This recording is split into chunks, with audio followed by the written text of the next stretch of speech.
చేసావు నేను నియమించినటువంటి పని అని ప్రతి మనిషిని దేవుడు అడిగే దినం ఒకటి.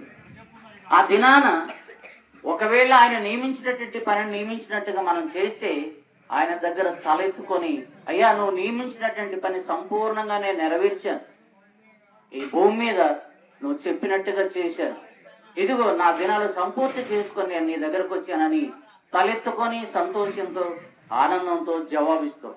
ఒకవేళ పని చెయ్యకుండా కాలాన్నంతా వృధా చేసి సమయమంతా వ్యర్థంగా గడిపి సోమరతనంతో పని చేయకుండా మానేసి అక్కడికి వెళ్ళావు అనుకోండి, అప్పుడు ఆయన అడుగుతాడు నువ్వేం చేసావని. అప్పుడు తల దించుకుంటావు, నువ్వు పని చేయలేదు కనుక. కాబట్టి తల దించుకునేటువంటి పరిస్థితి రాకూడదు. తలెత్తుకొని సిగ్గు లేకోకుండా భయం లేకోకుండా ఆయన ఎదుట ధైర్యంగా నిలబడి నేను నీ పనిని పూర్తి చేశానని చెప్పడానికి ఇక్కడే ఈ విషయాన్ని గుర్తించి ఆయన పనులు చేయవలసినటువంటి వారమైనామని నేను అందరికీ జ్ఞాపకం చేస్తూ ఉన్నాను. కాబట్టి మనం చదువుకున్నటువంటి భాగంలో చనిపోయిన తర్వాత ఏమి జరుగుతుందో ఎవరికి తెలియదు అని దేవుని యొక్క వాక్యం స్పష్టంగా వ్రాయబడింది. మరొక మాట, తెస్సలోనీయులకు రాసినటువంటి మొదటి పత్రిక 4వ అధ్యాయం 13వ వచనం నుంచి కొంచెం మనం దేవుని యొక్క వాక్యాన్ని చదువుదాం.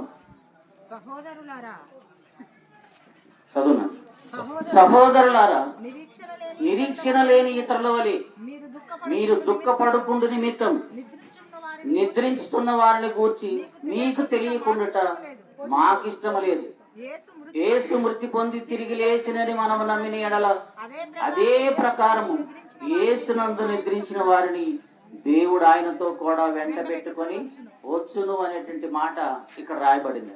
కొంచెం జాగ్రత్తగా మనం జ్ఞాపకం చేసుకుంటే సహోదరులారా అని మాట్లాడుతున్నాడు అనంటే ఆయన పనిని గుర్తించి ఆయన యందు విశ్వాసం ఉంచి ఆయన పనిని జాగ్రత్తగా చేస్తున్నటువంటి వారు, యేసుక్రీస్తు అమూల్యమైనటువంటి రక్తంలో కడగబడినటువంటి వారు అని అర్థం. వారిని దేవుడు సహోదరులు అన్నాడు. వారితో చెప్తున్నటువంటి మాట, సహోదరులారా, ఇతరులైతే తెలియనటువంటి వారైతే నిరీక్షణ అనేటువంటిది ఉండదు, అంటే ఎదురు చూచుట అనేటువంటిది ఉండదు. దేవుడు వస్తాడు తన రాజ్యాన్ని నాకు ఇస్తాడు అనేటువంటి ఆలోచన వరకు ఉండదు. కానీ దేవుని గుర్తించి యేసుక్రీస్తు రక్తంలో కడగబడి బైబిల్ చదువుతూ వింటున్నటువంటి వారికి ఈ విషయం తెలుస్తుంది. యేసుక్రీస్తు మృతి పొంది తిరిగి లేచాడు. ఆ విషయాన్ని నమ్మినటువంటి వాళ్ళు అదే ప్రకారంగా మనం కూడా ప్రభువునందు నిద్రించి మరలా లేస్తాము అన్నటువంటి ఒక విషయం వారికి గుర్తొస్తుంది. అలాగా చనిపోయిన తర్వాత జరిగే విషయం ఇది.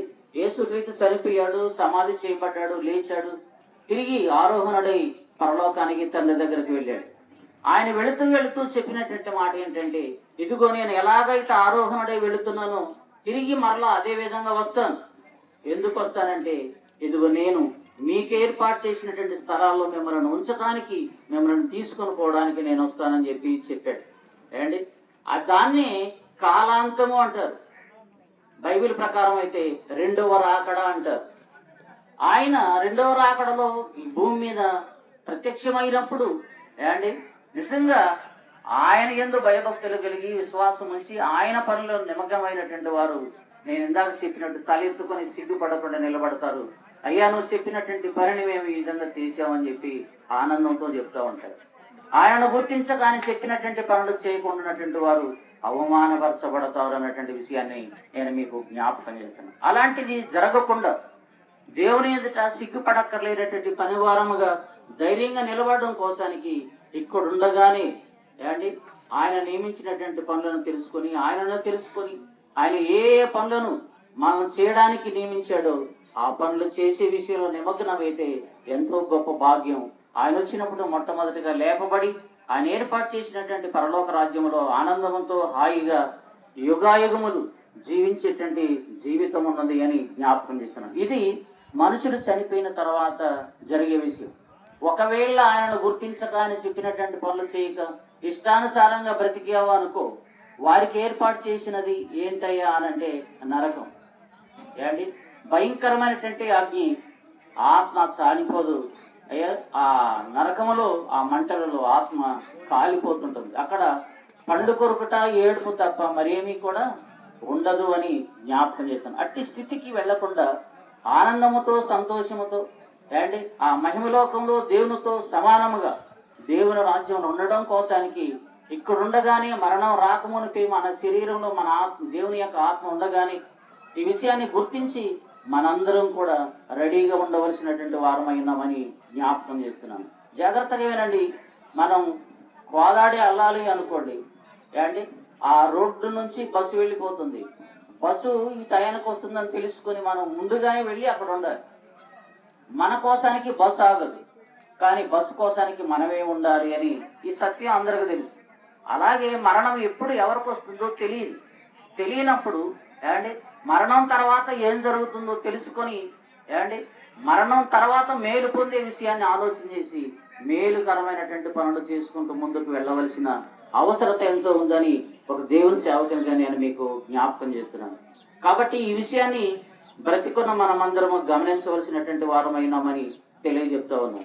కాబట్టి యేసుక్రీస్తు ప్రభువారు ఏమండి వచ్చినప్పుడు ఆయన సంతోషించే విధంగా, నీవు సంతోషించే విధంగా ఆయన చెప్పినటువంటి పనులన్నీ చేయవలసినటువంటి వారమైనామని నేను మీకు జ్ఞాపకం చేస్తూ